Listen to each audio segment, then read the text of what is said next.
Today we have Don Campbell as our feature. And just a little bit about him to apprise you. He has an MFA in creative writing from Antioch University in Los Angeles.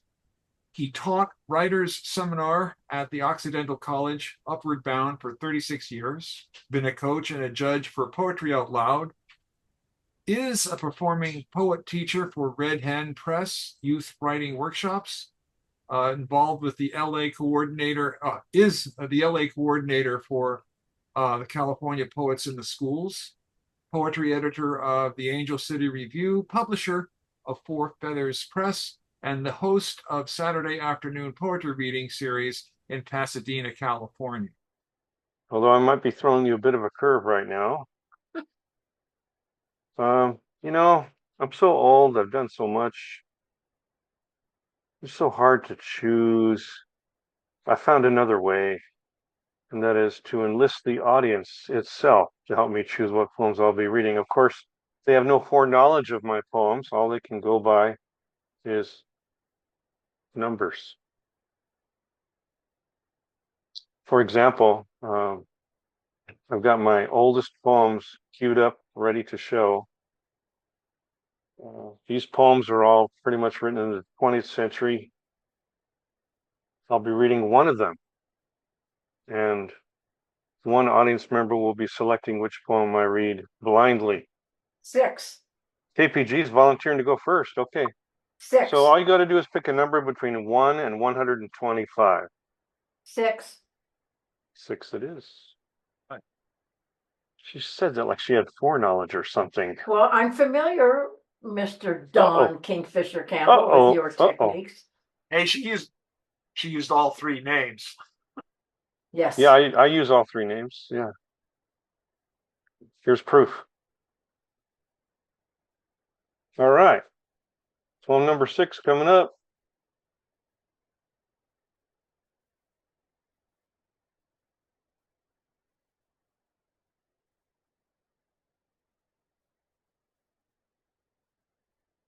Four, 5, 6. Okay, it's a good short little poem. It's called Back to the Future.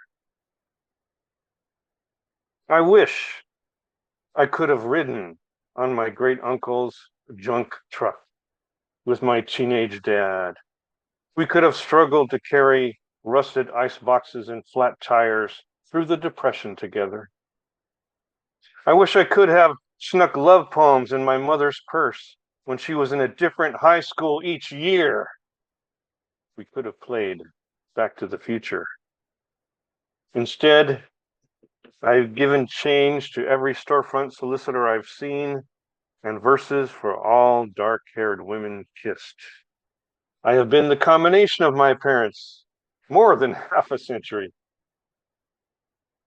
Okay.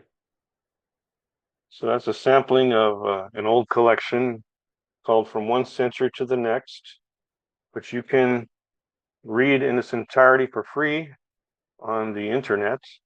And if you want a PDF copy, I'll be happy to send you one. If you don't want to bother with the internet stuff. But then I guess you still have to use the internet to tell me you want a copy. Yeah. Oh well, can't escape it. All right, so that's how easy this game goes. Let's go now to my spoken word poetry. When I was a young man, back in the 90s and the early O's, did a lot of spoken word, and so I made a collection of that. So I need a volunteer to choose a number.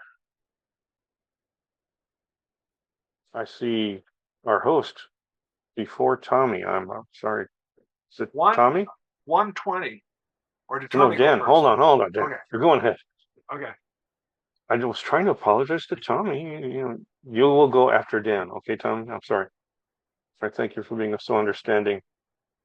All right, Dan. I don't have that many spoken word poems. I've only got 24, so please choose between 1 and 24. 18. Thank you.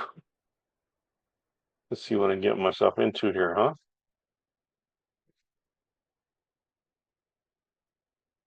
Okay, so that means I got to do a fresh share. All right. How's that for a catchy title for a collection, huh? Spoken word. And you asked for, what was that number again? 18, right? So I got a whistle on down. It's taking too long.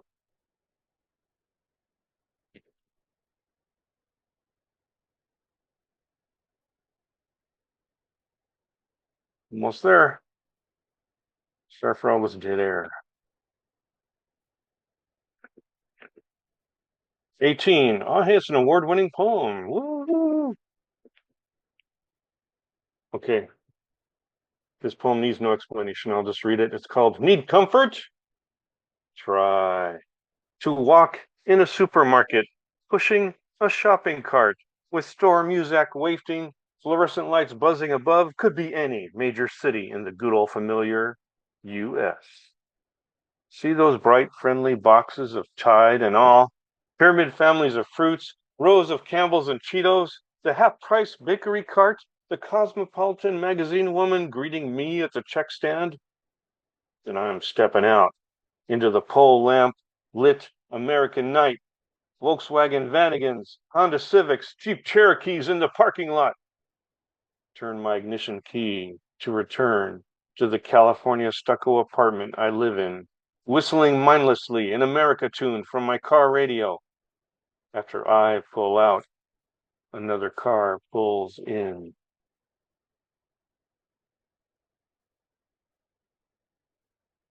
I guess that's supposed to be profound or something. After I pull out, another car. Oh my God.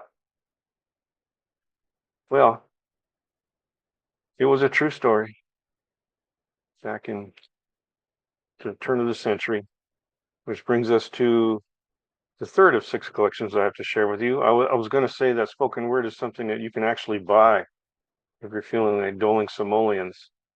You just send me a message and I can send you a physical copy of the Perfect Bound book, spoken word. Or I guess if you want to go cheap, you could get a free PDF. That's an option too. All right, as promised, Tommy, I'm sorry to make you wait so long. 4 minutes, I know. I'm sorry.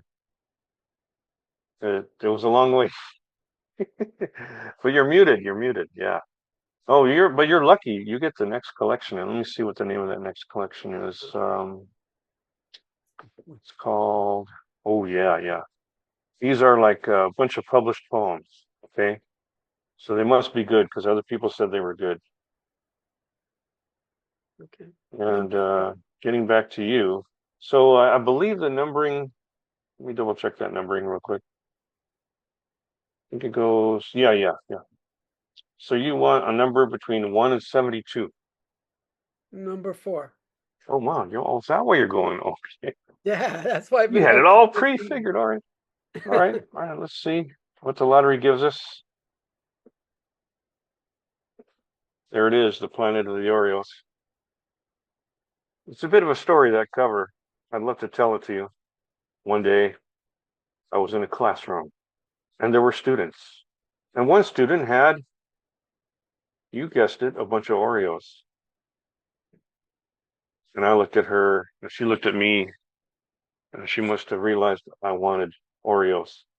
So she gave me one, only one. So I had to savor that Oreo. Okay, well, that's another poem. Okay, let's see what poem number 4 is.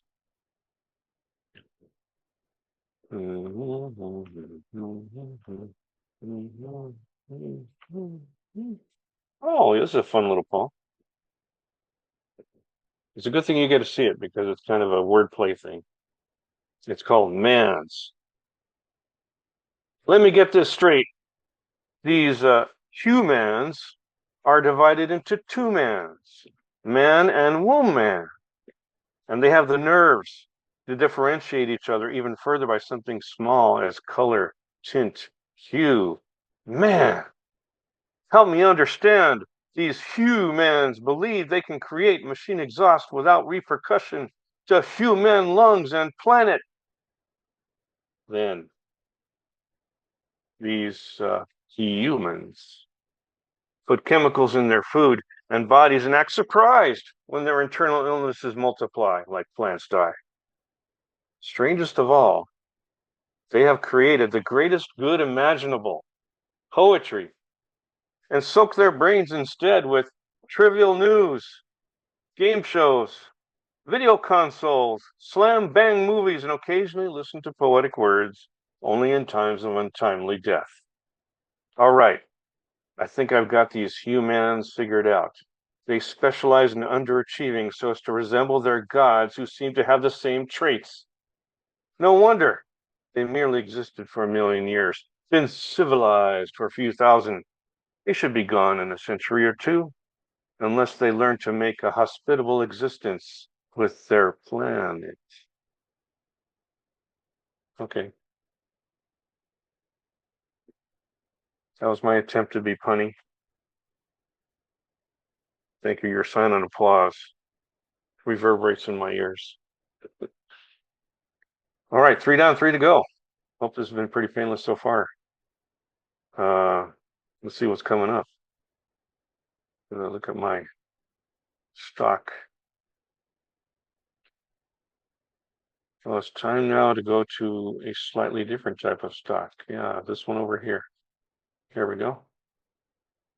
So this one really,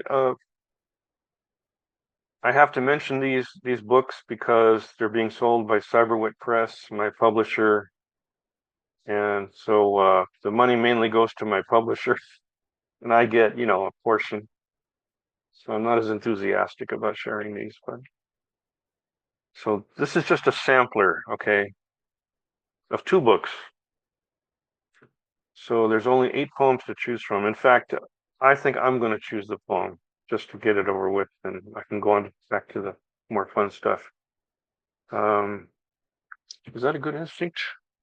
Well, maybe I should let people choose. Let me take a fast peek at what I'm looking at.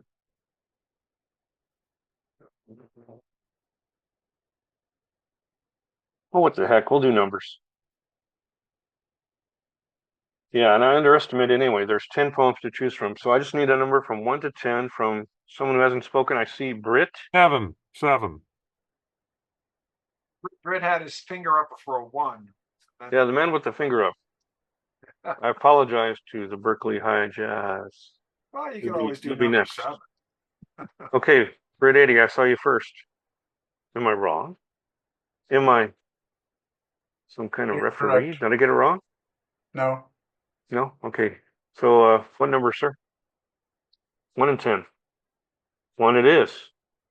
That is a 1. Yeah.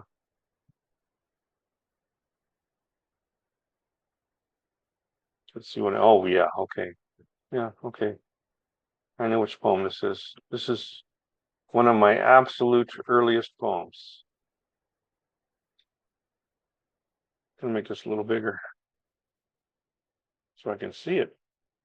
This is a poem I wrote back when I was going to Cal State LA in, I think it was 1982. I'd already had a poem published in Statement magazine, so I was trying to get a second poem published. And that poem is called Surrender, another true story. So here we go. It was on the 4th when my brothers were celebrating the revolution that I saw the end. From the sidewalk, our families on lawn chairs in a row watched fountains and flowers explode in the night. Little Sean held a sparkler for the first time. My son, Jonathan, hands over his ears, just gaped. And I, sitting back, toes in the dirt, my love's arms around my waist, thought I glimpsed the red glow begin. I closed my eyes and imagined never opening them again. Yeah, we used to worry about that stuff, huh? Back in the 80s, remember? All right, so that went well. I'm closing windows as I go along so I don't make any mistakes. Thank you, KPG. Okay, David, I promised you next. So I've only got 2 poems to go. So this one, always okay, I was choosing low numbers. Okay, you're probably right anyway, but this next one, is my latest chapbook, the one that was advertised, right? The one you could have previewed. So let me get that up there.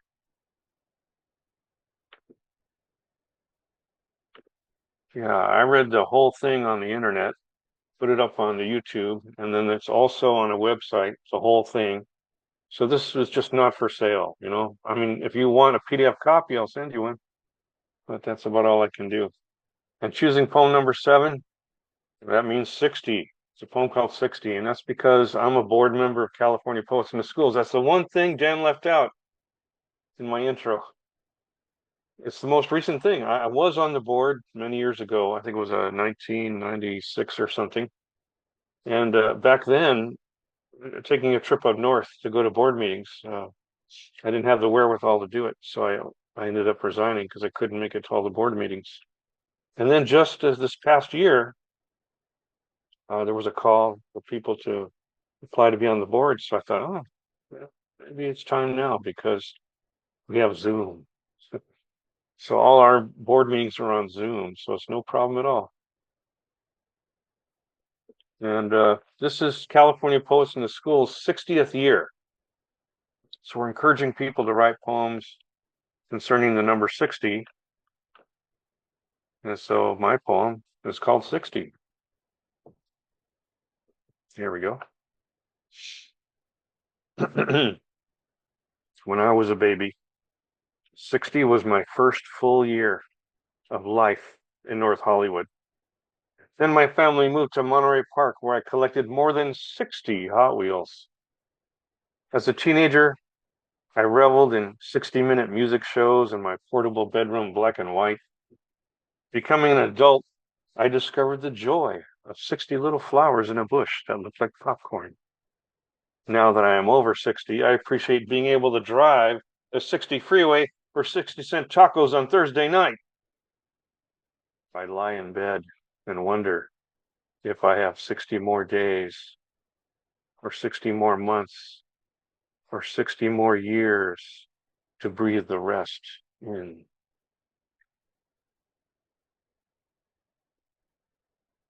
That's me trying to be poignant again. 60 more years. What am I joking?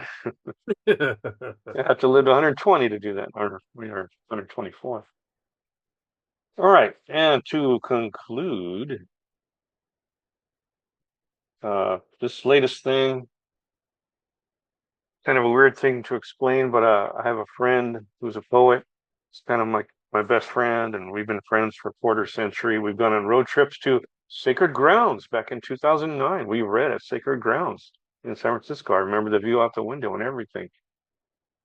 And so he's the idea guy. He's always coming up with ideas. And I'm the manifester. So my job is to make them happen. So he had this idea.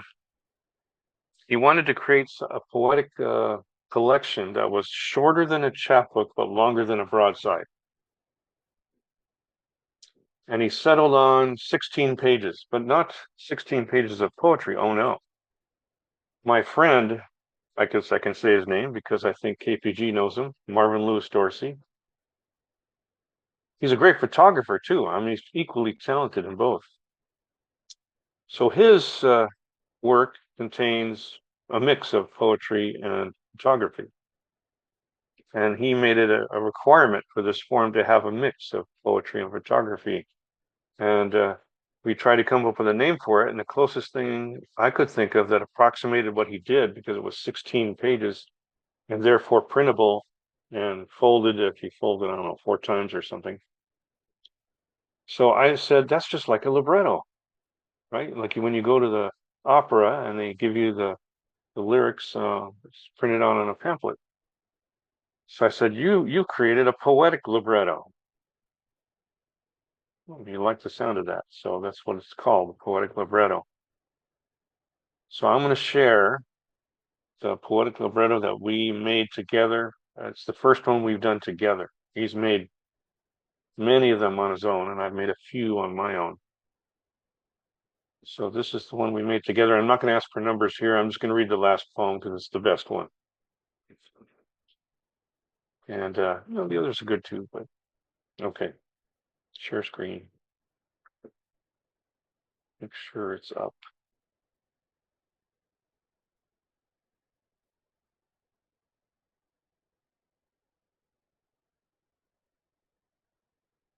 There it is. I am so reliant on technology. There it is. So this is up on the website, poeticlibrettos.blogspot.com, because that's free blogspot, So there's a bunch of librettos on there, poetic librettos. And this is our first collaboration. It's called Bones of the Biscuit Makers, mainly because that's just a pet title I've had in my head for about 30 years. I've never used it. So Marvin asked me for a pet title. I gave him Bones of the Biscuit Makers. And I'm going to read, like I said, the last poem. So I think one of the latest poems I've written. You'll know when, right away.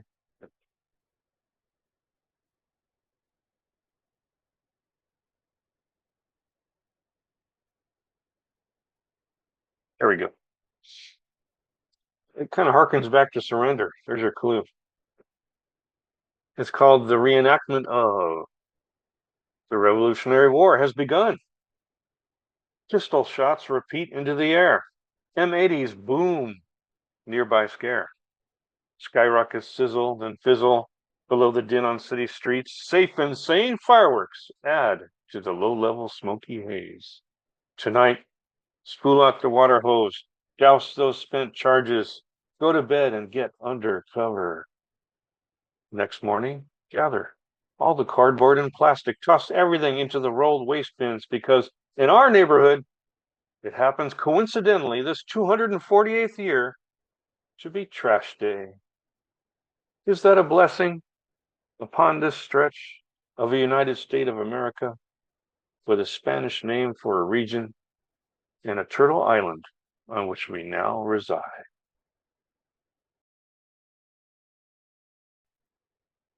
Thank you, And Don.